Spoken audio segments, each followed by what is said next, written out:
오늘 강연을 해주실 김중권 전 동양대학교 교수님을 큰 박수와 함께 단상 앞으로 모시겠습니다. 예, 안녕하세요. 반갑습니다. 안 반가우신가 보다.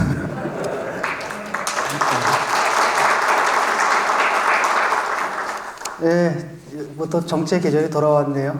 뭐 이놈의 나라는 웬 놈의 선거가 많은지 그냥 하나 끝나면 또 다른 선거가 있고 또 다른 선거가 있고 평생 선거 못 치러가지고 한이 들리는 그런 사람들 같다는 느낌이 가끔 듭니다. 또다시 정치의 시대가 왔고요.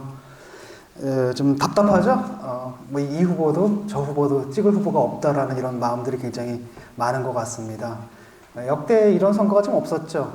어떤 선거든 간에 이렇게 열광들이 있었거든요. 이쪽은 이쪽 후보를 지지하고 이쪽은 이쪽 후보에 대한 열광을 하는데 요즘은 보면은 이쪽도 저쪽도 이렇게 자기 후보에 대해서 열광하지 않고요. 남의 후보가 우리 후보보다 더 나쁘다 지금 이런 상황인 것 같습니다. 그래서 제가 볼 때도 이 선거가 이제 증오투표, 혐오투표가 되지 않을까. 어떤 진영이 상대 진영을 더 강렬하게 혐오하느냐에 따라서 또 더 강렬하게 미워하느냐에 따라서 결정되지 않을까. 이런 걱정을 좀 합니다. 어쨌든 두 후보가 뭐 두 후보는 아니죠. 네 후보, 다섯 후보가 허경영 씨까지 여섯 후보구나. 지지율 많이 나오더라고요. 뭐 열심히 해서 더 이상 실망을 주지 않는 그런 모습을 좀 보여줬으면 좋겠습니다. 시작하죠. 사실 한국 정치가 제가 볼 때는 이제 하나의 그 커다란 대단원의 막을 내렸다라고 할까요? 한국 사회를 이끌어왔던 하나의 커다란 그 물줄기가 이제 끝이 나고 완전히 이제 새로운 환경이 이제 펼쳐지고 있다고 생각을 합니다. 그건 왜 그러냐면은 우리 사회를 이끌어왔던 두 개의 위대한 이야기가 있어요. 서사. 위대한 이야기가 있었는데 그게 이제 종말을 고한 거예요. 최종적으로. 결국 우리 사회는 근대화의 문제였잖아요. 해방 이후에 한국전쟁 이후에는 이제 근대화를 어떻게 할 것이냐인데 두 가지가 있습니다. 하나는 이제 경제적 근대화, 그게 산업화고 또 하나가 정치적 근대화, 그게 바로 민주화죠. 그 두 과제를 사실 우리 사회는 정말 성공적으로 했습니다. 전 세계에서 후진국에서 출발해가지고 선진국에 도달한 나라가 없잖아요. 저 같은 경우에도 후진국에서 태어나가지고 개발도상국에서 성장해가지고 중진국에서 대학 생활을 맡았다가 요즘 보니까 뭐 선진국이 됐더라고요. 이렇게 한 세대 안에서 이 모든 이런 역사적 성취를 이룬 나라는 다른 나라에서는 찾아볼 수가 없습니다. 최초의 그 거대한, 그 위대한 이야기는 이제 박정희 서사죠. 아주 경제적 근대화를 통해가지고 산업화를 통해서 한국 사회를 급속히 농민국가에, 농촌국가에서, 농업국가에서, 수출을 하는, 공산품을 수출을 하는 산업국가로 변모를 시킨 게 이제 박정희 대통령이었고요. 근데 이게 이제 1979년에 종언을 고합니다. 박정희 대통령이 시해됐다는 건 뭐냐면은 자본주의 초기 발달 단계에서는 국가주도 경제가 효율적이지만은 어느 정도 시장 경제가 발달하게 되면 국가주도 경제가 비효율로 나타나는 거예요. 그럼 그게 이제 경제적 위기로 나타나고 그것이 정치적 위기로 나타나서 그런 대통령의 시해와 같은 사건으로 벌어지는 거죠. 그래서 대통령이 시해됐다는 것은 하나의 한 시대에 적합했던 모델이 이제 끝나고 다른 모델이 필요했던 그런 상황의 반영이라고 할 수 있습니다. 그래서 그 이후에 이제 사실 국가주도 경제에서 한국 사회가 이제 시장주도 경제로 이렇게 변하고 노무현 대통령이 그런 말을 했죠. 이미 권력은 시장으로 넘어갔다. 그런 말을 한 기억이 나는데 그런 것들이 이미 이제 박정희 대통령 이후에 전두환 정권부터 벌써 그런 경향들이 시작됩니다. 그러니까 두 번째 이야기는 뭐냐면은 사람들이 어느 정도 먹고 살게 되면은 보통 GDP 5천 달러라고 하더라고요. 그걸 넘게 되면 그냥 다른 욕구를 갖게 되는 겁니다. 인권에 대한 욕구, 자유에 대한 욕구, 그 다음에 개인의 삶의 질에 대한 욕구, 이런 것들이 바로 민주화에 대한 강렬한 욕망으로 이제 표출되고, 그래서 한국의 이제 정치적 근대화가 이루어집니다. 그게 바로 민주화 서사고, 1987년에 이제 일단락되는 거죠. 군부 독재를 종식을 시킴으로써 이제 대통령을 우리 손으로 우리가 뽑을 수 있게 됐던 겁니다. 그래서 그 이후로 이제까지의 과정들을 보게 되면 역대 정권은 나름대로 다 진보든 보수든 간에 자기 할 일은 한 거예요. 어떤 시대적 과제가 있고 그 정치에 요구하는 시대적 과제를 그게 이제 여러 가지 문제는 있었지만 그럼에도 불구하고 비교적 성공적으로 할 일은 하면서 지내왔다라는 겁니다. 최근에 언제부턴가 그걸 못하는 것 같아요, 정치가. 한번 역사를 짚어보죠. 박정희 정권은 산업화를 했습니다. 그렇죠. 인프라를 깔았죠. 경부고속도로를 깔는다라든지 한국 사회에 산업화를 위한 모든 인프라들을 깔았고 그 다음에 아무리 이제 박정희 대통령이 이제 보수라 하더라도 예컨대 뭐 국민연금이라든지 의료보험이라든지 아니면 그린벨트라든지 아니면 평준화 교육이라든지 등등등등등 그 사회에 필요한 시대적 과제들을 충실히 했습니다. 그리고 나서 이제 전두환 정권이 들어왔는데 전두환 정권은 포갑적인 정권이었죠. 그럼에도 불구하고 그 시장과의 관계를 보게 되면 꼭 그런 건 아니거든요. 시장의 관계 또는 그 대학과의 관계 속에서는 굉장히 한편으로 포갑적이지만 다른 한편으로는 자율화를 추구를 했습니다. 그래서 그 시기에 아마 기억나실 거예요. 통금이 해제가 된다라든지 이런 것들들. 그 다음에 3S라고 해서 스크린, 스포츠 뭐 이런 거. 지금 프로스포츠라는 게 또 그때 만들어진 거지 않습니까? 그보다 더 중요한 것은 국가주도 경제를 시장주도 경제로 만들어버린 거예요. 왜냐하면 박정희 대통령과 달리 전두환 대통령은 조금 자기가 못 배웠다는 걸 알잖아요. 자기 지식이 없다는 걸 아니까 그걸 갖다 이제 관료들한테 맡겨놨다라는 겁니다. 요번에 윤석열 총장이 그 말했다가 말을 이상하게 하는 바람에 대통령 당한 건데 원래 그런 겁니다. 그 이후에 그래서 국가주도 경제가 아니라 사실 시장주도 경제로 상당 부분 변모가 됐습니다. 그런 사회에 필요한 전환들을 해냈습니다. 심지어는 그 전두환 정권마저도. 그래서 시장주도 경제가 된 거고요. 그 다음에 이제 이어서 노태우 정권 같은 경우에도 국방정책을 했잖아요. 국방정책이라는 것은 그 당시에는 이제 공산권 얘기만 하면 국가보안법으로 잡아가두던. 그런데 정부에서 나서서 막 소련과 수교를 하지 않나 이런 일들이 벌어지는 겁니다. 그래서 냉전 이데올로기 스스로 해체시켰고요. 또 보통 사람이라고 해가지고 대통령에 대한 풍자를 허용했습니다. 근데 요즘은 보게 되면 정치 풍자가 그때보다도 못한 것 같아요, 차라리. 요즘 개그맨들이 풍자를 못하잖아요. 그래서 우리 사회가 지금 발전하는 건가, 진보하는 건가, 이런 생각을 가끔 합니다. 그리고, 그 당시에 이제 전두환 노태우 정권 때가 이제 삼저호황이잖아요. 삼저호황이고, 그래서 그 덕분에 경제가 굉장히 고속 성장을 했고, 그때 이제 우리 사회가 선진국 경제로 넘어갈 수 있는, 선진국 사회로 넘어갈 수 있는 경제적인 토대 같은 거, 물질적인 토대가 마련됐다고 생각을 합니다. 그래서 선진국 진입에 이제 발판을 마련한 거죠. 그리고 김영삼 정권 같은 경우에는 물론 IMF로 큰 곤욕을 치르긴 했지만 제가 볼 때는 굉장히 큰 역할을 했거든요. 하나가 뭐냐면 하나회 척결을 한 거예요. 하나회를 척결함으로써 한국의 민주화 과정을 비가역적인 것으로 돌려버린 겁니다. 이제 군부 쿠데타라는 것은 이제 있을 수가 없는 일이다. 그 박근혜 대통령 탄핵 때 이제 굉장히 그 태극기 부대들이 뭐라고 나왔냐면 길바닥에서 데모를 하는데 팻말을 하나 들고 나왔는데 거기에 뭐냐면 군부여 일어나라 뭐 이러더라고요. 근데 옛날 같은 거 그게 굉장히 무서운 말이잖아요. 군부가 쿠데타를 해야 된다는 얘기인데 요즘은 이제 우리가 그거 보고 웃죠. 아, 아직도 저런 사람들이 있구나. 그렇게 만들어버린 게 하나의 척결입니다. 그래서 한국의 민주화 과정을 아예 비가역적인 과정으로 만들어버린 게 김영삼 대통령. 근데 그게 뭐니까 보수 정권이었잖아요. 보수 정권에서 한 일입니다. 그러니까 보수 정권이 잘 나갈 때는 굉장히 역동적이에요. 굉장히 유연합니다. 그래서 이쪽 저쪽 가리지 않고 굉장히 실용적인 정책들을 펴고 그때그때 사회에 필요한 거라면 이거저거 가리지 않고 갖다 썼던 그럴 거고요. 또 하나가 이제 금융실명제죠. 이것도 엄청난 겁니다. 보수 정권에서 한 거거든요. 그냥 전격적으로 해버리죠. 그래서 금융실명제가 됐기 때문에 한국 경제가 그나마 투명해진 거예요. 만약에 그게 없었다고 생각하면 얼마나 더러울까요, 지금.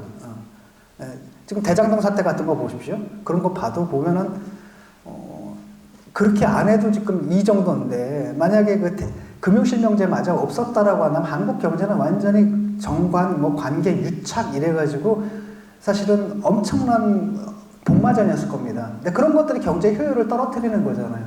그래서 선진국이 된다라고 한다면 사회가 훨씬 더 투명해지고 모든 게 공정해지고 그 다음에 법적 절차 이런 것들을 지키는 사회가 되어야 되는데 그런 발판을 마련한 게 금융실명제입니다. 지금 돈 먹고 감옥 가고 이런 사람들도 그 금융실명제 그것 때문에 지금 가는 거잖아요. 그래서 한국 사회를 투명하게 만드는 데 굉장히 큰 역할을 한 이런 일들을 했고 다른 한편에 역사 바로 세우기를 했어요. 역사 바로 세우기라는 건 뭐냐면은 사실은 그 보수 정권 같은 경우는 역사적 정통성의 문제 항상 비난을 받았잖아요. 옛날에 친일파들이고 그 다음에 군부 독재고 이걸 갖다 딱 끊어낸 게 김영삼 정권입니다. 왜냐하면 김영삼 대통령이 민주화 운동을 했잖아요. 그럼 역사 바로 세우기를 통해 가지고 친일의 역사는 그 나름대로 청산을 해야 된다는 걸 분명히 얘기했는데 이게 보수 정권에서 했던 일이라는 거예요.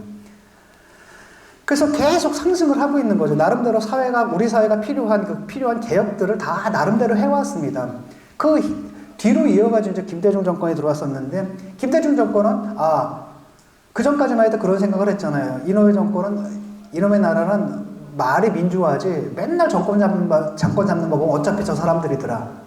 여기 이제 종지부를 찍은 게 김대중 정권입니다. 정권이 교체될 수도 있구나. 그것도 평화로운 방법으로. 그래서 수평적 정권 교체를 해서 한 거죠. 보통 우리가 이제 어떤 사회가 민주화됐다라고 한다면 정권이 한 번 넘어갔다가 다시 왔다가 다시 넘어갔다가 다시 오는 요 사이클을 거치게 되면 그 사회는 안정적인 민주화가 이루어진 사회다라고 얘기를 하는데, 그 시발점을 연 게 이제 김대중 대통령이고요. 그 다음에 이분이 이제 엄청난 게 뭐냐, 그 빨갱이 소리 들어가면서도 끝내 그 남북 정상회담을 이끌어내잖아요. 그래서 남북 간의 남북 관계를 갖다 안정적인 관리를 하는 그런, 물론 지금 남북 관계가 상당히 안 좋은 편이긴 하더라도 과거와 비교할 수 있을 정도는 아니잖아요. 예. 그래서 이런 것을 한 그 공로가 있고요. 무엇보다도 이제 가장 중요한 게 이제 김대중 대통령이 갖고 있는 게 그 경제적인 측면에서 한국 사회가 사실은 산업 사회에서 정보화 사회로 넘어갔거든요. 보통 우리가 이제 농업 사회에서, 농경 사회에서 산업 사회를 거쳐가지고 정보화 사회로 넘어가게 됩니다. 그 흐름을 제대로 보고 그것을 준비한 대통령이 사실 김대중 대통령이, 이 업적은 사실은 많이 강조가 안 되는데, 무슨 얘기냐면 이런 겁니다. 지금 얼마 전에 들었더니 카카오톡인가요? 카카오인가? 거기 시가총액이 현대자동차를 넘어섰다 그러더라고요. 근데 현대자동차는 굉장히 뭔가 물리적인 구조를 가진 어떤 상물을 만드는 거잖아요. 반면에 카카오톡 같은 경우는 사실 전자의 배열이거든요. 걔들이 만들어내는 건. 형태가 없잖아요. 무형이죠. 그러니까 오히려 이런 쪽이 훨씬 더 큰 부가가치를 창출해내는 그런 시대가 됐다는 겁니다. 지금 생각해보세요. 페이스북이니 구글이니 뭐니 이런 것들 보고, 애플 같은 경우에도 사실 하드웨어가 아니라 소프트웨어 중심이거든요. 이런 것들 보면 경제 패러다임이 변했다. 그 패러다임 변화를 준비한 게 김대중 대통령이고, 아마 기억나실 겁니다. 그분이 지식기반 경제라고 얘기했죠. 지식기반 경제는 이제는 상품을 생산하는 게 아니라 지식을 생산한다. 그 지식이 바로 정보거든요. 정보로 생산한다. 그래서 벤처 붐이 일었고, 사실 그때 수많은 이제 벤처들이, 물론 이제 그 중에 날림도 있고 또 사기꾼들도 있고 그랬지만은 전반적으로는 그때 만들어진 기업들이 지금 인터넷 경제를 지금 이끌어가고 있다는 겁니다. 지금 다음이니 네이버니 등등등등등등 그런 그 전환을 한 게 바로 김대중 대통령이었고요. 그래서 한국 사회가 산업 사회에서 이제 정보화 사회로 넘어가는 그 역할을 제대로 해낸 분이고요. 이어서 노무현 대통령 같은 경우에는 그러다 보니까 한국 사회의 그 커뮤니케이션 구조, 사회적인 소통 구조가 굉장히 위계 질서가 잡혀 있잖아요. 군대식이고 위계 질서가 잡혀 있고, 김대중 대통령만 해도 말이 민주주의지, 이분이 실제로 당 운영하는 거 보면 결코 민주적이지 않거든요. 카리스마가 있는 카리스마가 있는 스트롱맨과 같은 이런 식의 리더십을 갖고 있었잖아요. 그걸 수평적 리더십으로 만든 게 이제 노무현 대통령입니다. 노무현 대통령 같은 경우는 자타가 공인하는 IT 대통령이고 인터넷 대통령이었잖아요. 케네디 대통령이 전 세계에서 최초로 텔레비전을 통해서 대통령이 된 인물이라고 한다면, 전 세계에서 최초로 인터넷이 있었기 때문에 대통령이 된 인물이 노무현 대통령이고, 자기 스스로 소프트웨어, 이지원 시스템 같은 거, 청와대 업무 지원, 업무 처리하는 이런 시스템들을, 프로그램을 개발하고 이랬던 분이죠. 그리고 그 건의를 내려놨습니다. 그래서 계급장 떼고 평검사들하고 계급장 떼고 토론을 하잖아요. 그래서 그 당시에 우리가 지금 생각해 보세요.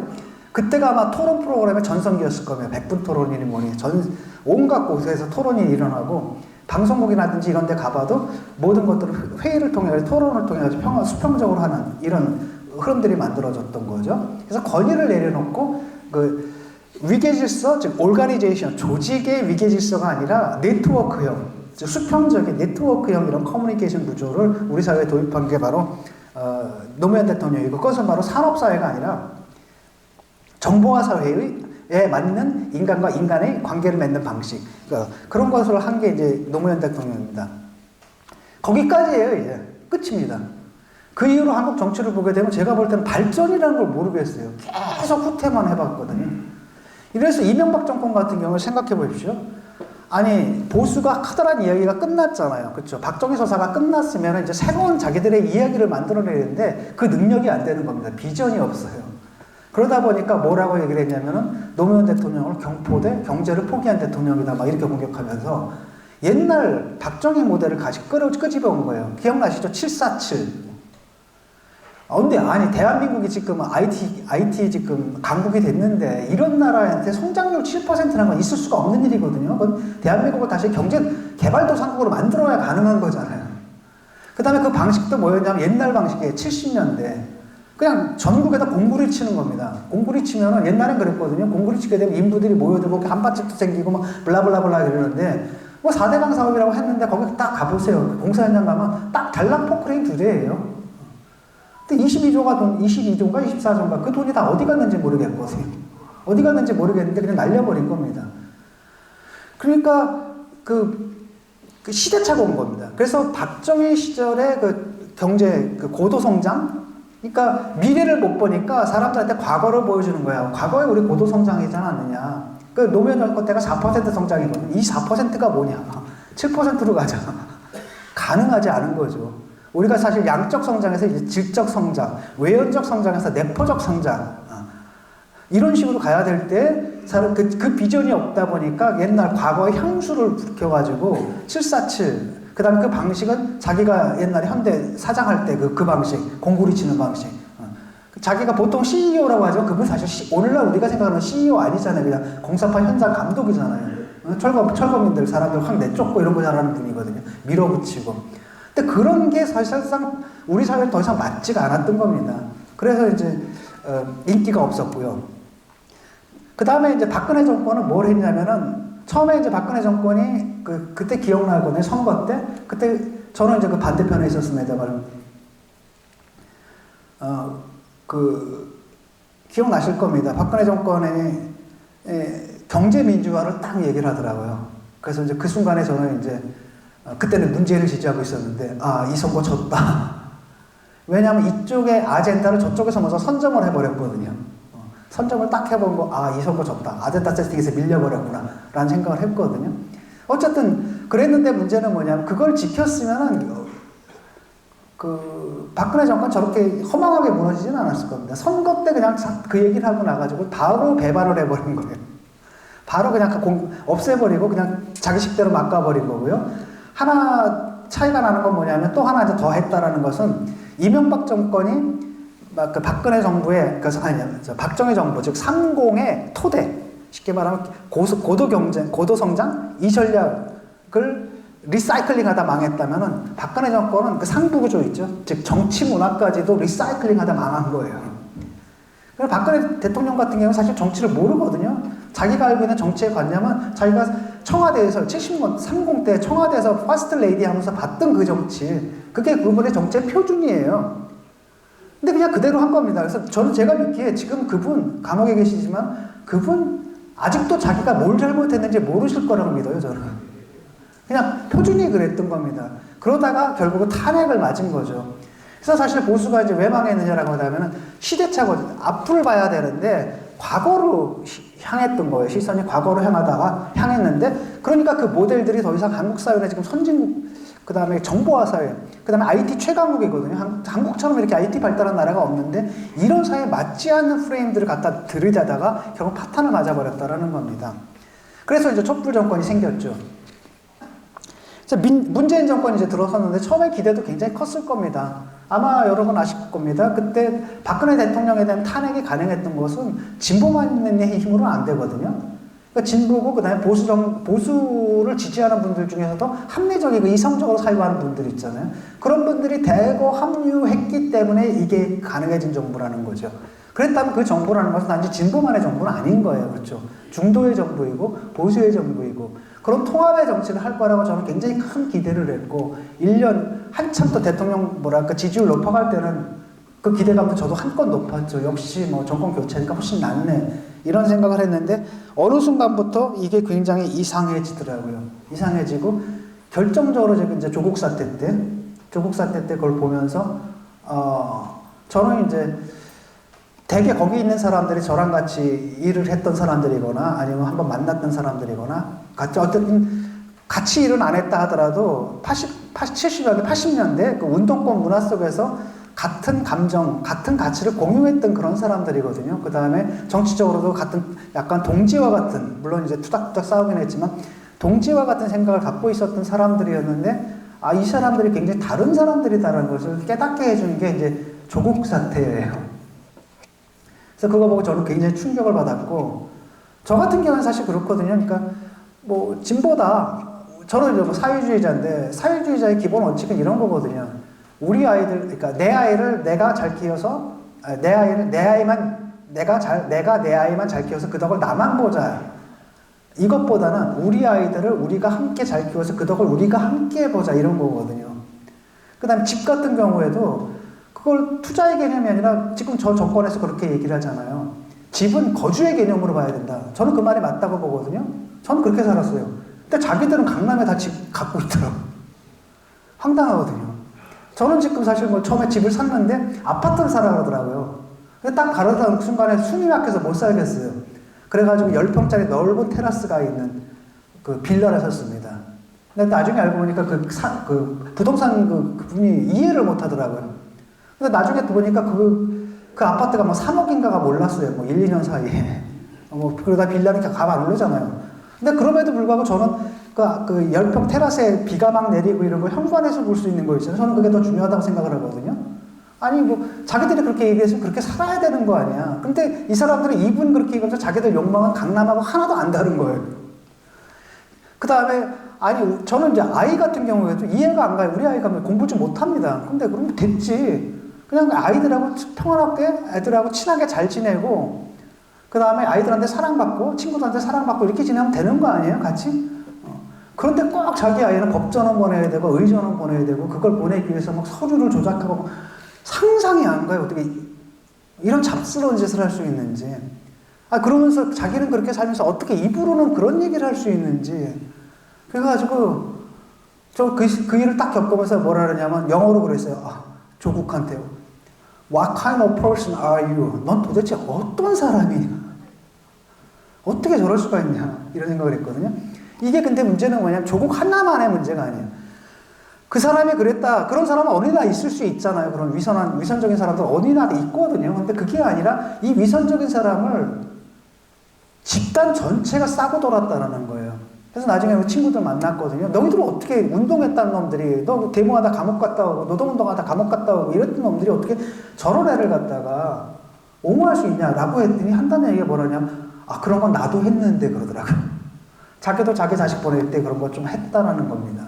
그러니까 이걸 딱 보는 순간에 이 사람들이 조국을 옹호한 것은 그냥 조국을 옹호한 게 아니라 동시에 자기들이 이때까지 살아온 방식을 옹호한 것이구나, 이런 생각을 하게 되는 거라는 거죠.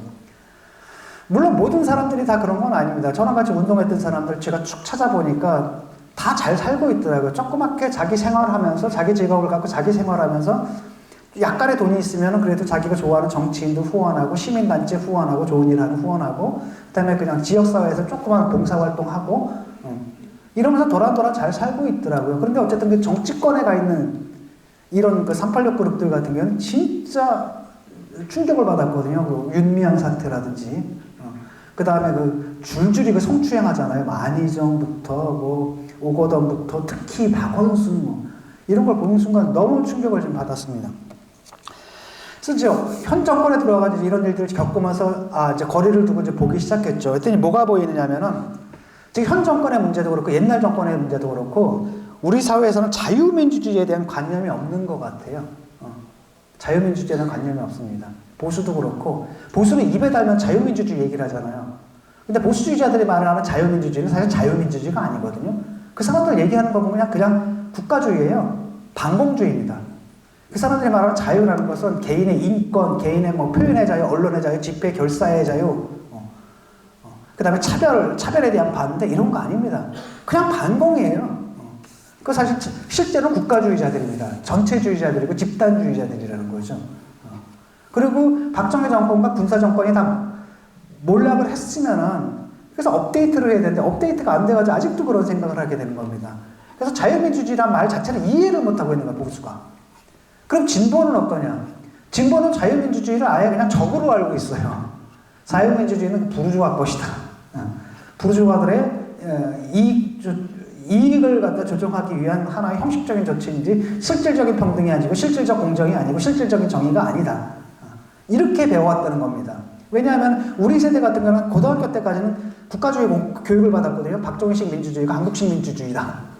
나중에 이제 대학 들어서 보니까 그게 아니네. 완전히 속았네. 그 반감에서 어디로 넘어갔냐면 이른바 민중민주주의로 넘어가 버립니다. 민중민주주의는 게 인민민주주의거든요. 그러다 보니까 자유민주주의랑 전혀 상관없고 다수결 민주주의입니다. 인민 다수의 독재 이런 개념이거든요. 그러니까 저 같은 경우는 이제 사회주의가 몰락을 하고 1989년에 이제 사회주의가 막 몰락하고 이런 과정 속에서 이런 과정을 보면서 도대체 우리가 뭘 잘못했지? 그래서 반성할 기회가 있었고 독일에 가가지고 이제 유럽 사회를 보면서 유럽에서는 이제 보통 사회민주주의잖아요. 그러니까 사회주의 이상과 시장 경제의 조화, 그 다음에 소셜 마켓이라고 그래요. 그러니까 사회적 시장 경제잖아요. 이걸 보면서 제가 볼 때는 작동 가능한 사회주의의 모델은 바로 이런 것이다 라고 생각을 하면서 유럽 사회가 갖고 있는 그 자유주의에 대한 자유주의 법칙 이런 것을 이제 배웠거든요. 그래서 저 같은 경우는 이제 그렇게 정리가 됐습니다. 옛날에 우리가 배웠던 국가주의 이것도 전체주의고 하지만 우리가 채택했던 이 좌파 이념 이것도 사실 낡은 것이었구나. 현대사회에 맞게끔 그러니까 사회주의적 이상을 시장경제와의 조화를 어떻게 하느냐 다시 말하면 국가와 시장의 관계를 어떻게 설정해내느냐 그것도 막 다수결 독재가 아니라 대화와 타협, 협상 이런 걸 통해서 하는 거다. 그 다음 사회적인 대타협이라든지 설득이라든지 이래서 민주주의가 힘든 거구나. 이런 걸 저는 이제 배울 기회가 있었는데 이 586 세대들은 그냥 운동하다가 그 훈장 삼아가지고 바로 들어간 거거든요. 그러다 보니까 여기에 대한 관념이 하나도 없는 겁니다. 그래서 벌어진 사태예요, 지금 이게. 그러니까 법치를 파괴한다는 겁니다. 그래서 문재인 대통령 같은 경우에는 사실은 이제 과도기에 있는 사람이거든요. 그러니까 지금 민주당이 굉장히 이상해졌죠. 이상해진 건 바로 뭐냐. 김대중과 노무현 시절의 민주당이 아니에요. 김대중 대통령과 노무현 대통령은 철저하게 리버럴리스트입니다. 자유주의자들이에요. 자유주의자들이고 좌파 이런 거 아닙니다. 그런데 지금 이 586 세력 있죠. 이해찬. 이쪽 세력들은 운동권 세력이거든요. 그러니까 민중민주주의 이런 쪽에 물들어 있던 사람들이고 그게 반성이 안 된 채로 전혀 반성이 안 된 채로 그냥 그걸 상식으로 갖고 있는 사람들이에요. 그 과도기에 얹혀놓은 게 바로 문재인 대통령입니다. 문재인 대통령은 사실은 저쪽에 속하거든요. 김대중, 노무현 이쪽 라인 리버럴리스트예요. 그런데 보면은 이분이 실권이 없는 것 같아요. 그냥 바지 사장이잖아요. 그러니까 대통령직에 윤리적 기능이라는 게 있어요. 예컨대 조국 사태 때 당신과 민심이 분리가 돼 있죠. 그다음에 국론이 분열돼 있잖아요. 그럴 때 대통령 올바른 윤리적 판단을 내려줘야 되는 겁니다. 당에 대해서 조국 옹호하지 마. 딱 이렇게 해야 되는 겁니다. 박원순 사태 때도 저 사람 아무리 공로가 많더라도 성추행했잖아. 그러면 안 돼. 옹호하지 마. 이런 판단들을 내려줘야 되잖아요. 번번이 이런 판단들을 못 내리더라고요. 그래서 조국 사태 초기만 해도 저는 우리 착한 대통령을 이 인해 장막을 쳐가지고 이 586 놈들이 그래서 계속 제가 초기에는 한 두세 달 동안은 계속 대통령한테 그 얘기를 했을 겁니다. 그렇게 하시면 안 됩니다. 안 됩니다. 인해 장막 바깥에 민심을 보셔야 됩니다. 이렇게 했는데 1월 초인가 그러더라고요. 조국 대통령한테 조국 전 장관한테 마음의 빚이 있다. 이 말을 딱 듣는 순간에 이분은 대통령감 아니구나. 그냥 비서실장만 했어야 될 뿐이구나. 그때 그 판단이 딱 내고 결국은 한통속이구나. 이렇게 가는구나. 그걸 이제 깨닫게 된 거죠. 그래서 지금 이 세력들 같은 경우에는 그러니까 우리가 알고 있는 자유민주주의 기본 원리들이 있잖아요. 법의 지배라든지 법치죠. 법의 지배라든지 그 다음에 표현, 언론, 출판, 집회, 결사의 자유 이런 거랑 굉장히 거리가 먼 겁니다. 그러니까 우리 정치를 바라보는 관념 자체가 달라요. 그건 좀 이따 제가 말씀드리겠고요. 그럼 지금 이재명 후보가 나왔죠. 인기가 별로 없죠. 왜냐하면 이재명 후보가 더해요. 그나마 지금 이제 586 있죠. 이해찬 밑에 있는 이 586 애들은 그래도 운동권 주류예요. 근데 이재명 밑에 있는 사람들은 운동권 주류도 아닙니다. 운동권에서도 비주류들이에요. 그 모양이 이상한 사람들이거든요. 뭐 최백은이니 뭐 누구니 뭐 이런 사람들 있잖아요. 그럼 그 사람들이 내놓는 그 경제정책 있죠. 기본소득이니 기본 뭐니 이런 걸 딱 보게 되면 좌파에서도 족보가 없어요. 그거. 그 이상한 것들을 막 내세우거든요. 그 말도 안 되는 것들을 하고 그 다음에 그러니까 사실은 이재명 그 후보 같은 경우에는 운동을 제대로 한 사람도 아니거든요. 운동권도 아니에요, 실제로는. 뭐 시민운동 찌꺽찌꺽 한다 해가지고 성남시장 돼버려가지고 굉장히 마키아벨리스트거든요. 하여튼 표가 어떻게 움직이는지를 본능적으로 굉장히 잘 알고요. 요 말을 딱 바로 뒤집고 굉장히 자기 변신에 능한 사람입니다. 그래서 그걸 통해 가지고 여기까지 올라왔고 그 과정 속에서 비주류기 때문에 자기 지지자를 얻을 수가 없거든요. 그러니까 자기의 가치, 자기의 정치 철학을 보고 사람들이 따라오는 게 아니라 자기 사람을 만들려면 이권을 안아줄 수밖에 없는 거예요. 그래서 그 밑에 있는 사람들이 어떤 거냐면 남청년 뭐 이런 애들이거든요. 완전히 운동권 중에서도 그냥 굉장히 극단적인 그 주사파 애들 있잖아요. 이런 애들. 그 다음에 경기동부연합, 성남 그쪽 근거지잖아요. 그게 이제 이석기파거든요. 이런 애들. 그 다음에 지금 최근에 또 박원순 밑에 있다가 떨어져 나간 애들이 갈 데가 없어가지고 거기 또 다들 붙어 있더라고요. 그러니까 여의도의 정치낭인들하고 운동권 낭인들이 그냥 몽땅 다 붙어가지고 이권으로 묻혀 있는 거예요. 그게 보면 이번에 무슨 공사사장? 아니, 고문치사 했던 사람을 거기다 올리잖아요. 남청년이거든요. 정진상도 남청년이고, 그 다음에 용성청년 뭐 이런 애들 있잖아요. 이번에 문제가 됐던 그 여자 비서관 있죠. 그쪽이고. 그 다음에 뭐 유동규 보면 아시겠지만 다 이권. 지금 보게 되면 다 뭔가 이상하게 다 걸려 있잖아요. 다 이런 방식으로 지지자를 얻었기 때문에 그나마 이쪽 애들은 그 문재인 정권의 이 사람들 같은 경우에 그나마 뭐가 그냥 운동권의 가치 이점 이걸 하다가 이게 기득권화 돼버렸다라고 한다면 이쪽은 아예 그런 게 없는 겁니다. 그냥 애초부터 이권으로 뭉쳤고 그렇게 사람을 뽑을 때 그러니까 지자체장으로서 사람을 뽑을 때 나라 일을 할 사람, 시 일을 할 사람, 도 일을 할 사람을 뽑는 게 아니라 내 일을 할 사람을 뽑는 거예요 지금. 그러다 보니까 계속 이 부패 스캔들이 계속 이렇게 있는 거죠. 그래서 이거는 문재인 정권의 시즌2가 아니라 그냥 문재인 정권의 그냥 델타변이다 이렇게 보시면 돼요. 이렇게 이제 상황이 이렇게 된 겁니다. 그게 지금 국민들한테 지금 나타나고 있는 거, 보여지는 거고 지금 컨벤션 정권을 못 얻고 이런 것들 국민들이 이제 알기 시작한 거예요. 그 사람이 신화라는 것이 얼마나 거짓말이었는가, 허구였는가 이걸 보게 된다라는 겁니다. 지금 그동안에 벌어진 일 보게 되면 이제 윤석열 총장을 쫓아냈잖아요. 그게 보면은 법치의 문제거든요. 관념이 다릅니다. 저는 자유민주주의자는 뭐라고 생각하냐면 다양성을 인정해요. 우리 사회는 이해가 다 달라. 그렇잖아요. 노동자랑 사용자랑 이해가 같을 수가 없잖아요. 지역마다 이해가 다 다르고, 그렇죠? 다 다릅니다. 정규직과 비정규직 이해가 다르고, 등등 소비자와 생산자 이해관계가 다 다르고, 가치도 다 달라요. 보수도 있고, 진보도 있고, 중도도 있고, 종교도 다 다르고, 도덕도 다 다르잖아요. 어쩔 수 없습니다. 마음에 안 들어도 같이 살아야 돼요. 그렇죠? 마음에 안 들어도 같이 살아야 되는 겁니다. 그럼에도 불구하고, 우리가 다 다름에도 불구하고, 우리가 같이 할 수 있는 일을 찾아내는, 길을 찾아내는 기술, 그게 정치거든요. 자유주의자들은 그렇게 생각하는 거예요. 대화, 타협, 대화를 하는 거고 논쟁을 하는 거고 토론을 하는 거고 그러다 마지막에 뭐 하는 거예요? 타협하는 거고 협상하는 거잖아요. 그게 정치거든요. 그런데 저 사람들은 뭐라고 생각하냐? 이 전체주의적 사고방식을 갖고 있기 때문에 실제로 그러더라고요. 민주연구원 부원장인가 그 친구가 페이스북에 올려놓은 걸 보니까 정치는 기본적으로 적과 아를 구별하는 것이다. 이게 칼 슈미트라는 사람과 나치 법학자 얘기거든요. 적과 아를 구별하는 거고, 되도록 적의 수를 줄이고, 아의 수를 눌려가지고, 우리의 의지를 쟤들한테 강요하는 게 정치다. 이렇게 보는 거예요. 그러니까 정치에 대한 관념 자체가 다른 겁니다. 그러니까 항상 갈라치죠. 그거는 항상 적으로 만들어버려요. 의사 집단을 적으로 만든다라든지, 아니면은 기자 집단을 기레기 다 적으로 만들어라든지, 검찰 전체를 적으로 만든다든지, 검사들 중에는 나쁜 검사도 있고 좋은 검사도 있잖아요. 대부분의 검사는 난 선량하다고 보거든요. 대부분의 검사는 정의롭다고 보거든요. 일부 검사들, 지금 검찰청을 장악하고 있는 그 김호수부터 이런 쓰레기 같은 검사들도 있지만, 대부분의 검사들은 나는 다 자기 일만 하는 사람들이라고 봐요. 정의감을 가지고.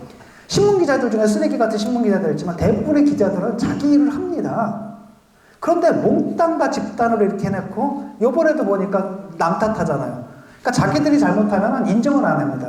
자기는 옳기 때문에 뭐가 되냐면 그것은 우리가 잘못한 게 아니라 그걸 보도한 언론이 잘못한 거고요. 그걸 수사하는 검찰이 잘못한 거고 거기다 유죄를 때리는 사법부가 잘못하는 거예요. 그러니까 이 사람들은 잘못할 때마다 항상 개혁과제가 생겨요. 언론 개혁해야 된다. 검찰 개혁해야 된다. 사법 개혁해야 된다. 이런 전도된 사고방식을 갖고 있는 거예요. 그래서 그다음에 물리쳐야 된다는 겁니다. 그 다음에 저 사람들이 맨날 하는 말이 뭐냐면 통치행위라는 거 있잖아요. 우리는 법의 지배를 믿거든요. 법의 지배라는 건 뭐냐? 모든 사람들이 법 앞에, 법 밑에 있다라는 거예요. 그렇죠? 아무리 입헌군주제다 하더라도 왕도 법 밑에 있는 거예요. 그렇죠? 대통령도 법에 있는 거고, 대통령이 아무리 권한이 막강하다 하더라도 그 권한의 행사는 법에 따라야 된다는 거, 적법하게 해야 된다. 이 사람은 그런 생각이 없는 겁니다. 대통령의 명령하면 그냥 초법적으로 해야 된다는 거예요. 그게 이제 월성 원전 사태 이런 거예요. 그거 수사하니까 뭐라고 합니까? 대통령의 통치 행위다 이렇게 얘기를 하잖아요. 그 다음에 또 한다는 말이니까 선출된 권력이다. 이런 얘기만 하잖아요. 선출된 권력이라 모든 걸 다 할 수는 없는 겁니다. 민주주의는 다수결이 아니잖아요. 민주주의가 그저 다수결만은 아니거든요. 왜냐하면 다수결로 소수의 권한을 아무리 다수가 합의한다 하더라도 소수자의 권한을 부당하게 뺏어서는 안 되는 거예요. 그렇기 때문에 자유주의 원칙에 의해서 조합이 되는 거잖아요. 이게 견제가 되는 거잖아요. 이런 생각이 없습니다. 이 사람들의 민주주의는 그냥 무조건 다수결이에요. 우리가 다수, 그다음 소수, 그다음에 물리쳐야 돼요.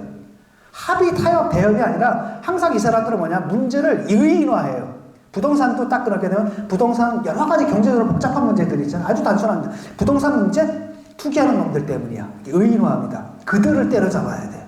그 다음에 이제 그러니까 정책도 다 정치의 문제를 풀려고 하다 보니까 이런 사태가 벌어지는 거거든요. 이런 것이 전형적인 제가 볼 때 운동권 마인드예요. 거기서 벗어나지 못한다. 그래서 이 사람들은 아직까지도 1987년에 가 있다. 그러니까 보수가 어디에 가 있는 겁니까? 1979년 이전에 가 있다면 이 사람들 마인드는 여전히 1987년에 있구나. 이제 끝내야 된단다. 이게 1987년 체제를. 그걸 끝내지 못하는 거죠. 그래서 그 결과가 어떻게 됐습니까? 지금 여러분이 뭔가 뒤집힌 걸 좀 보죠. 옛날 같으면은 그랬거든요. 옛날에는 그 성나라당 기억나세요? 옛날에 하도 한나라당에서 성추행을 많이 하니까 성나라당이라고 그랬잖아요. 근데 요즘 성나라당이 아니라 누구예요? 성추행은 저쪽에서 다 하고 있단 말이죠. 그 다음에 옛날에는 딱 그 병역 기피, 병역 면제 이거 다 저쪽이었잖아요. 보수 쪽이었잖아요. 근데 얼마 전에 딱 조사를 해보니까 자녀들 병역 상황을 보게 되니까 면제는 다 민주당 쪽에 있더라고요. 국힘의원들은 다 국힘 쪽 그 자제들은 다 병역을 군대를 보냈더라고요. 해병대도 보내고 막. 그래가지고 국힘의원들이 막 카톡방에다가 우리 자식 군대 간 사진 막 이렇게 올리고 뒤바뀐 거예요. 과거는 완전히 뒤바뀌어 버렸다는 겁니다. 그러니까 도대체 이게 뭔가? 그 다음에 생각해 보세요. 실언을 한 걸 보세요. 윤석열 총장 같은 경우는 요거만큼만 실언해도 난리가 나죠. 뭐 120시간부터 뭐 페미니즘, 뭐 건전한 페미니즘부터 뭐 등등등등 난리가 나죠. 그런데 누구예요? 이재명 실언은 그렇게 난리가 나진 않아요. 그렇죠? 아, 제목이 화끈해요. 만약에 이 말을 갖다 윤석열 총장이 했으면 어떻게 됐을까요? 아마 난리가 났을 겁니다. 저 경박하고 천박하고 여성의 인권이 어쩌고저쩌고 블라블라고 난리가 났을 겁니다. 근데 굉장히 이런 실언들 많이 하거든요. 계속 1인 1실언을 지금 하고 있잖아요. 그런데도 그냥 여기서는 욕먹고 그냥 끝나거든요. 그건 왜 그러느냐? 옛날에는 거꾸로였어요. 옛날엔 민주당 사람들이 말 한 번 잘못하면 난리가 났잖아요. 뭐였냐면 옛날엔 그런 거거든요. 보수는 그냥 도덕성이 기대 안 했어요. 그냥 능력만 봤다라는 겁니다. 요즘은 거꾸로 됐어요. 이 민주당 사람들한테 도덕을 기대를 하죠. 그러니까 욕하면 원래 욕하는 아무다. 여러분 이재명 씨한테 도덕성 기대하는 사람 하나도 없죠. 그러니까 한다는 내세운 게 뭡니까? 이재명은 합니다 이거잖아요. 이게 뒤바뀌었거든. 이것이 뭘 의미냐면 그들이 이제 새로운 기득권층이 돼버렸다라는 거예요. 새로운 기득권층. 그러니까 재밌는 건데 일단 역사상 정치사상 최초로 민주당이 이번 선거는 도덕적 헤게모니를 빼앗긴 선거예요. 도덕적 해관을 완전히 빼앗겨 버렸습니다. 그러니까 이제 황당한 일들이 이제 벌어지는 거죠. 그러니까 잘 생각해 보세요. 옛날 같으면 어떻게 이런 일이 있을 수 있을까? 항상 그랬거든요. 지지자들이 옛날 보세요. 지금도 그렇지만 당원들은 민주당이 굉장히 많죠. 더 많죠. 자발적으로 가입한 당원들은 아직도 압도적으로 민주당이 많아요. 보수당 같은 경우는 최근에 한 10만, 20만 정도가 이제 자발적으로 동원됐거든요. 그건 왜 그랬냐면은 그게 모랄이라 그러는데 모랄이 영어로 말하면 영어는 모레일이라 그러는데 독일 말로는 모레일 사기가 오른다 할 때 사기가 모레일이고 모럴은 도덕이잖아요. 그러니까 독일어는 같거든요. 모랄 둘 다 도덕이 사기예요. 우리가 더 도덕적이다. 그게 사기가 오르는 거예요. 그러니까 지지해야 돼 열광하고 옛날에 노사모가 노무현 대통령을 지지하던 그 열기 기억나시죠? 이런 건데 지금 그게 사라져 버린 거예요. 그러니까 열기가 안 오르는 겁니다. 이재명 좋아서 지지하는 사람 없어요. 이 사람들은 뭐라 하냐? 윤석열을 막아야 되기 때문에 지지한다. 이렇게 돼버린 거. 완전히 죽어버린 겁니다. 선거 분위기가 썰렁해진 거죠. 그건 바로 뭐냐? 도덕적 헤게모니를 빼앗겼기 때문이에요. 그들이 기득권 세력이 됐던 겁니다. 또 하나는 진보가 이제 재생산이 안 돼요. 진보가 재생산이 안 되는 게, 진보의 재생산 구조라는 게 옛날에는 뭡니까? 노동운동, 학생운동, 시민운동이었잖아요. 노동운동은 어떻게 했습니까?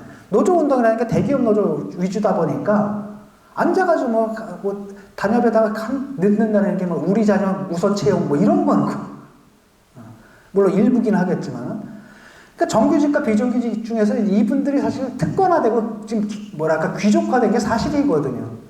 정규직 위주고 그것도 대기업 위주고. 이 사람들이 비정규직을 해서 뭘 썼느냐? 그러니까 말하자면 노조 운동마저도 상층부에서는 이게 특권화되고 기득권화돼 버린 겁니다. 그 다음에 뭐 학생운동은 어떻게 되냐? 학생운동은 없어졌어요. 지금 하나도 없습니다. 아예 없어요. 그 다음에 시민운동인데 시민운동은 어떻게 되느냐? 김대중 노무현 정권을 거치게 되면서 이 사람들의 권력과 유착이 시작됐잖아요.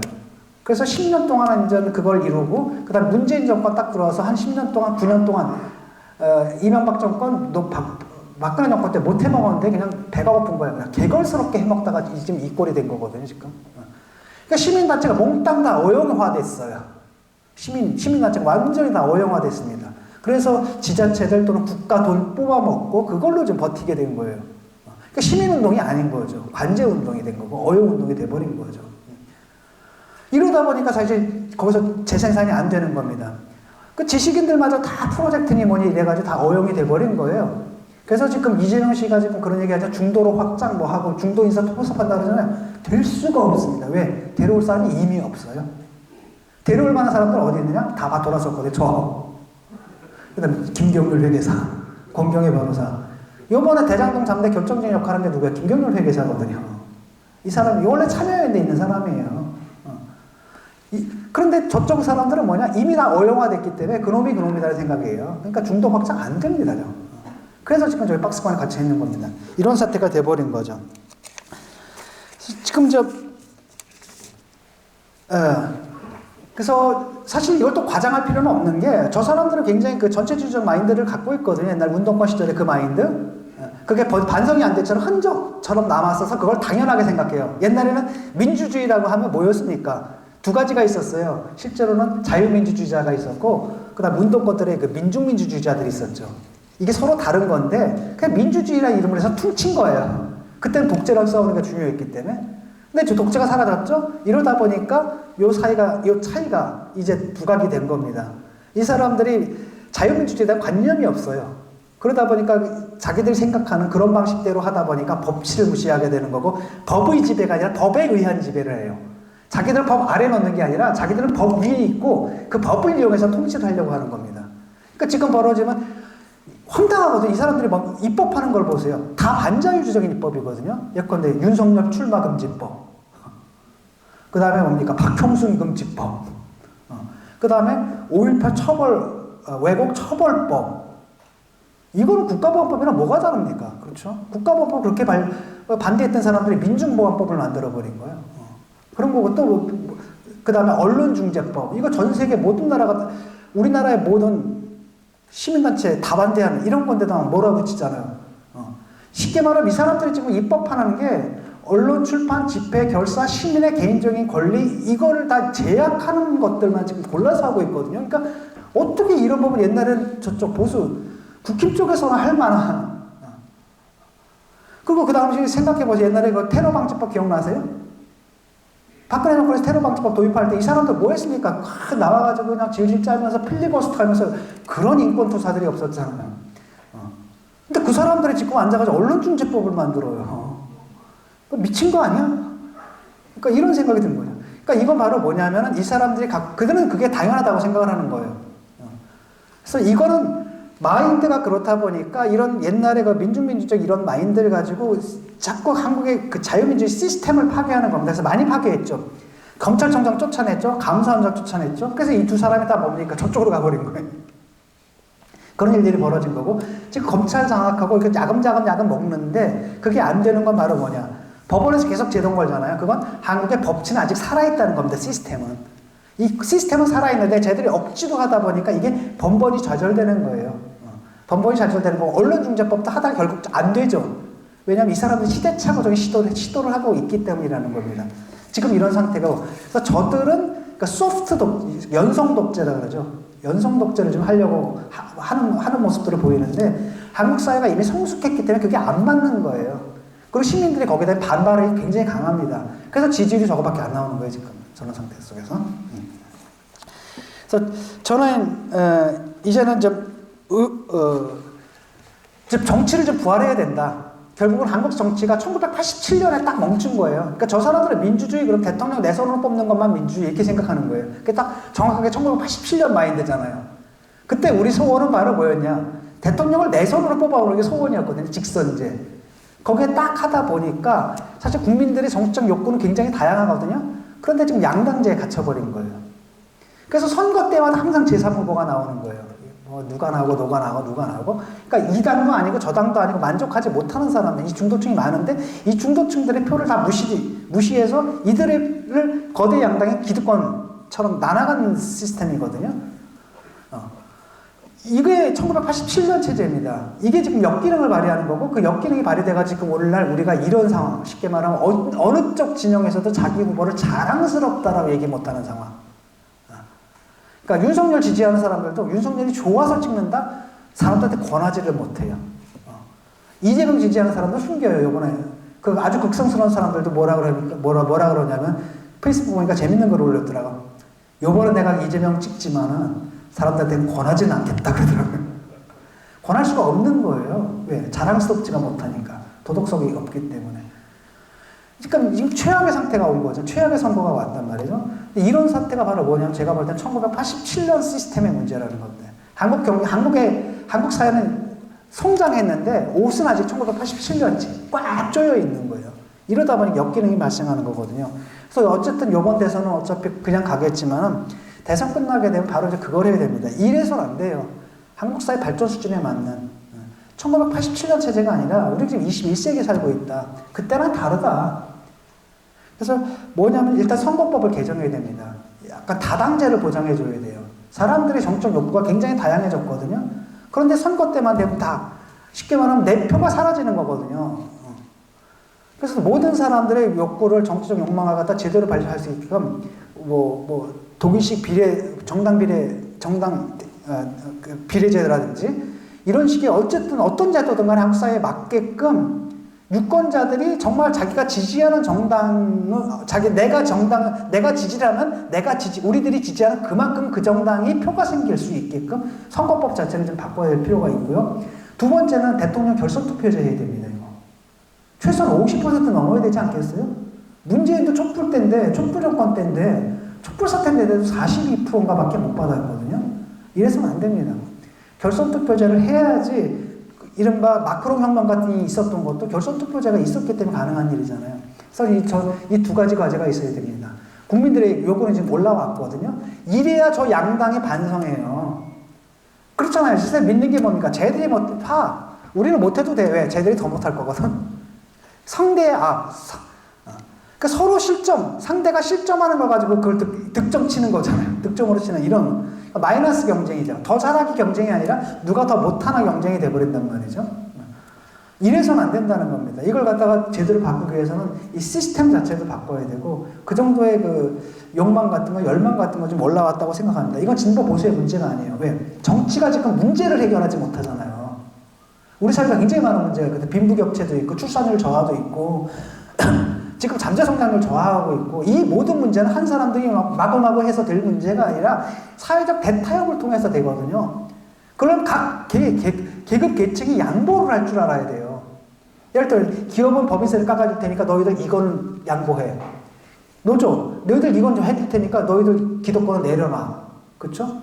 국민들한테는 여러분 복지를 강화해야 된다면 솔직히 그 증세를 할 수밖에 없습니다. 이런 부분 증세가 돼야 됩니다라든지. 서로 할 수 있는 이런 통합의 정치 있죠. 통합의 리더십 이런 걸 발휘할 수 있는 시스템들을 마련해야 되는데 그게 지금 안 되고 있는 겁니다. 안 되니까 이 우리가 발달한 이 경제 수준에 맞는 그 다음에 여러 가지 문제점들이 지금 사회적인 문제가 발생하고 있는데 해결이 안 되는 겁니다. 멀쩡히 해결될 문제도요. 정치권에만 들어갔다 나오면 고차 방정식이 돼서 나와요. 대한민국 정치를 문제를 해결하는 게 아닙니다. 문제를 만드는 사람들이에요. 언제까지 이래야 되냐라는 거죠. 그래서 정치 자체가 단지 그냥 문의가 아니라 정치라는 것은 그렇잖아요. 사회가 담당하는 여러 가지 문제를 해결하는 거거든요. 거기서 모든 갈등들이 벌어지는 양극화로 인한 갈등들, 젠더 갈등들, 이 모든 문제를 해결하는 건데 지금 우리 경제는 1987년, 우리 정치는 1987년 체제에 갇혀가지고 해결하지 못하고 있다. 그 사회적 문제 해결이 안 된다? 그럼 어떻게 되느냐? 사회가 꼬꾸라지는 겁니다. 일본식의 뭐 잃어버린 30년? 그렇게 갈 수도 있는. 저는 그래서 굉장히 큰 위기의식을 느꼈어요. 한국이 엄청나게 잘 나가는 것 같은데 이제 정점 찍었다. 왜? 지금 우리가 막 국뽕 난리가 났죠. 뭐. 이게 근데 90년대 중반에 제가 일본이 그랬거든요. 일본 엄청나게 막 그때 전 세계 일본이 다 휩쓰는 줄 알았거든요. 근데 나중에 알고 보니까 뭐예요? 그때가 이제 몰락의 시작이었잖아요. 이런 위기의식을 느끼고 있거든요. 이 문제 해결해야 된다. 그럼 정치가 바뀌어야 되는데 정치가 바뀌려면 서로 잘하기 경쟁을 하게끔 바꿔야 되고 사회가 다양한 요구들을 받아주는 시스템으로 가야 되는 겁니다. 그래서 저는 한국 사회가 발전하기 위해서 정치가 발전해야 된다. 그러려면 양당 체제 거기서 좀 강박관념에서 벗어났으면 좋겠다는 거예요. 요번에 이제 진보에서 한 가지 벗은 건 바로 그겁니다. 뭐냐면은 옛날에는 국힘은 무조건 안 된다였거든요.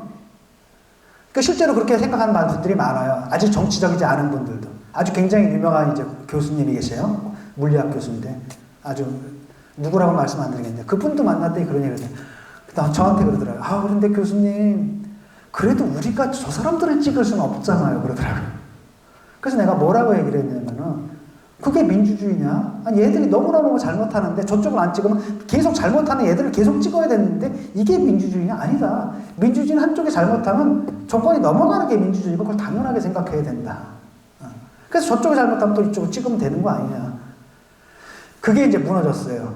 이번에는 뭐냐면 이쪽 사람들이 진영 논리에서 상당히 많이 벗어났습니다. 너무나 못하니까 그렇다면 정권을 넘기는 게 당연하다고 생각하는 거거든요. 그게 저는 맞다고 봐요. 이쪽에든 저쪽에든 그 강박관념에서 벗어나가지고 옳으냐 상식과 공정 이거에서 따라서 유권자한테 그런 판단을 할 때 그때 사회가 발생하는 거지.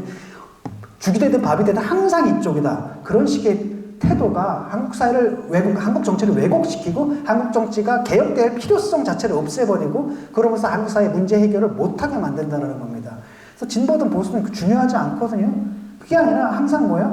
공동의 기준. 이쪽 내가 잘못했다 하더라도 우리 진영이 잘못했다 하더라도 잘못한 건 잘못한 거잖아요. 그렇죠?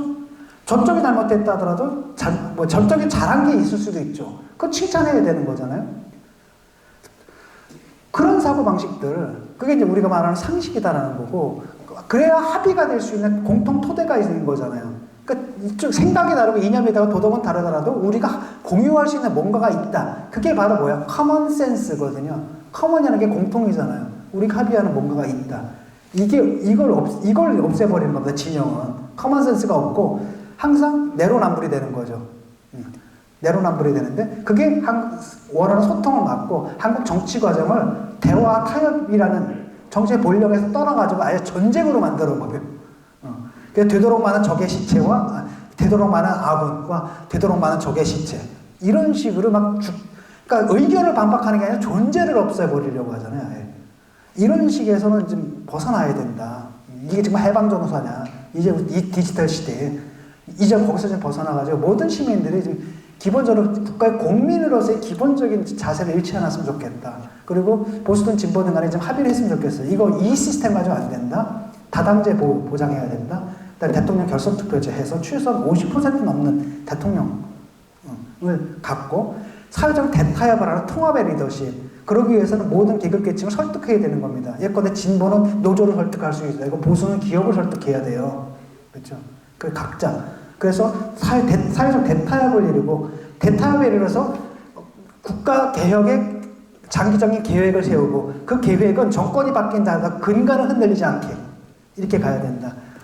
그런 사회 그걸 통해서만 즉 여러 정권 10년, 20년, 30년에 걸쳐서만 해결될 수 있는 이런 문제들이거든요. 그런 통합의 리더십들을 만들어내는데 만들어낼 수 있는 그런 정치 구조를 만들어야 된다는 생각입니다. 감사합니다.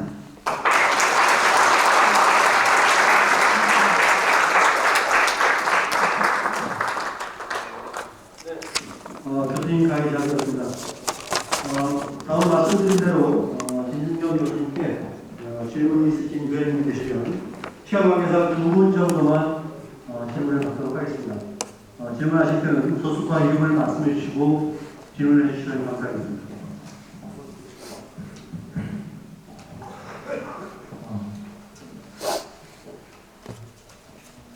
생각 잘 들었습니다.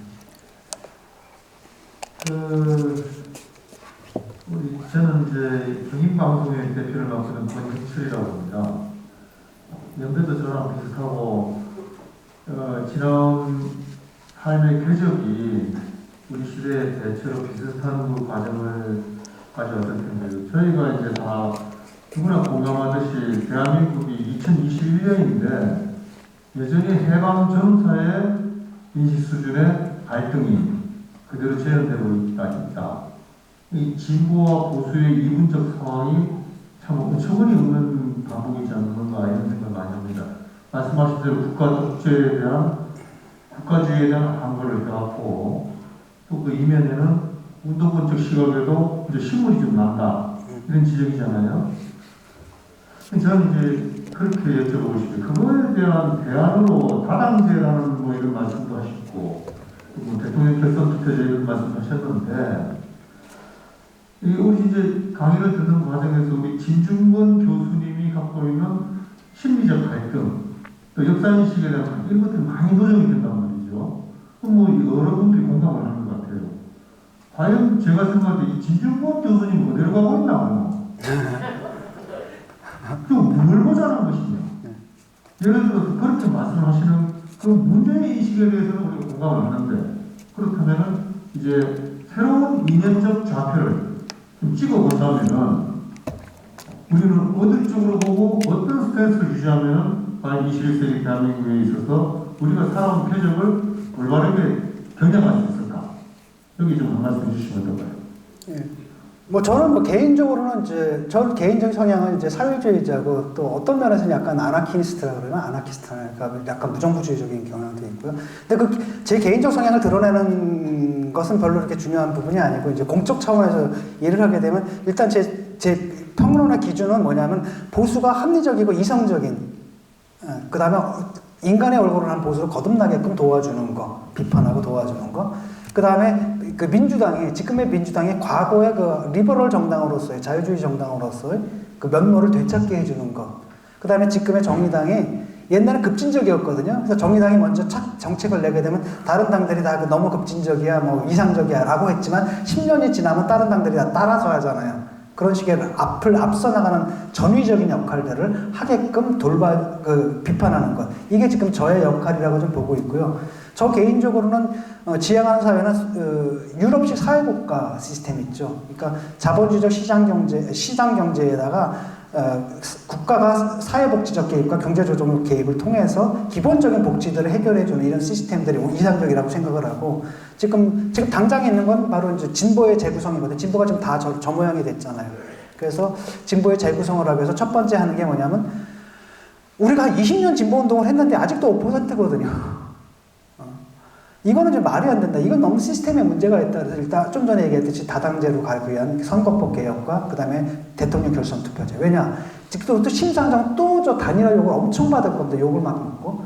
이거 그래서 제가 맨날 그 사람들한테 얘기하는 게 성경에 있지 않냐. 10계명에 써있기를 네 이웃의 표를 탐내지 말라. 네 표 네가 찍고 남의 표 신경 쓰지 마.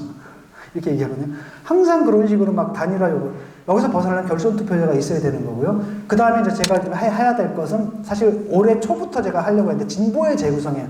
다 망가졌잖아요. 시민단체 망가지고 노조 망가지고 뭐 하고 갈 길을 잃어버린 거거든요. 그래서 진보 다시 규합을 해서 새롭게 짜야 된다. 그래서 지금 타락하지 않은 그나마 이번 사태 때 민주당 따라가서 타락하지 않은 사람들 있잖아요. 많이 남아있거든요. 그 사람들 정치적 구심점을 잃어버린 건데 끝나게 되면 이제 그 사람들 모아서 진보의 재구성. 그래서 우리가 이제 선호 포럼이라는 것도 만들었고요. 선호가 대선 이후에 뭘 할 것이냐라는 거고요. 굉장히 이제 진보가 낡았습니다. 왜냐하면 진보니 보수니 다 산업혁명 당시의 이데올로기거든요. 근데 우리가 정보화 사회가 됐기 때문에 요즘 젊은이들 설명을 못해요. 요즘 젊은이들 성향은 보수도 아니고 진보도 아닙니다. 지금은 여기 붙어 있죠. 국힘에 붙어 있죠. 근데 옛날에는 민주당에 붙어 있었어요. 불과 몇 년 전에는. 이런 애들입니다. 여차하면 또 이렇게 붙어버리거든요. 그러니까 진보가 이 모든 사회적인 현상을 설명할 수 있는 이론도 지금 없거든요. 그래서 그런 것들을 만들어서 진보의 재구성, 그게 사실은 저의 목표입니다. 그다음 당분간 그걸 하는 거죠. 지금 국민의힘 그래도 꽤 많이 좀 변하지 않았나요? 그래도 제가 막 두들겨 대니까. 그다음에 민주당 같은 경우에도 민주당 제가 도와주려고 그랬는데 받아들이지를 못하더라고요. 국힘은 가가지고 내가 당신들 뇌가 없어 그래도 얼마나 모욕적입니까? 그래도 꾸역꾸역 다 듣고. 그다음에 윤석열 총장 같은 거 제가 막 비판하잖아요. 그럼 어떤 건 받아들이잖아요. 근데 저 사람들은 비판하게 되면 공격으로 받아들여요. 그러더니 막 제가 애정을 가지고 비판을 해주고, 국민면접관도 내가 원래 먼저 민주당에 간다 그랬거든요. 민주당에서 요청이 왔어요. 그래서 제가 가겠다 그랬더니 자기들이 자르더라고. 그러니까 그만큼 너희들이 유연하지 못하다는 겁니다. 그래서 망해가는 거다라는 거죠. 그래서 그런 민주당이 좀 거듭나게 하고, 그 다음에 보수가 거듭나게 하고, 원래 정의당의 제 모습을 찾게. 지금 민주당 이중대가 돼버렸잖아요. 조국 사태 때문에. 그래서 원래 레디컬한 모습을 찾게끔 제가 도와주는 거고요. 그래서 그게 이제 평론가로서 일이고, 앞으로 제가 할 일은 이 무너진 진보들 다시 세운다. 이걸 제가 하고 싶습니다. 네, 답변 감사합니다. 질문 한 분만 더 받도록 하겠습니다. 원장님.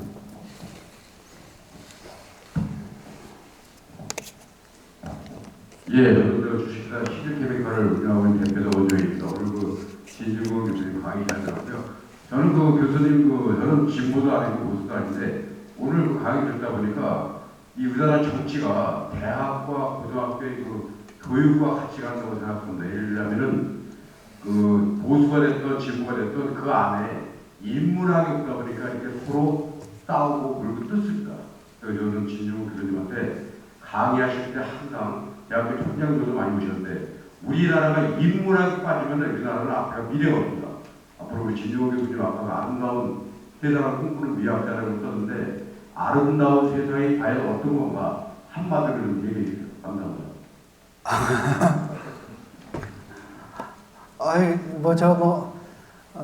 글쎄요. 아름다운 세상이 뭔지 잘 모르겠는데, 사람마다 아름다움에 대한 기준은 다 다르잖아요. 아름다움에 대한 기준은 다 다르고, 그렇지만은 저는 공정, 정의, 상식, 이게 살아서 작동하는 사회라고 생각을 해요.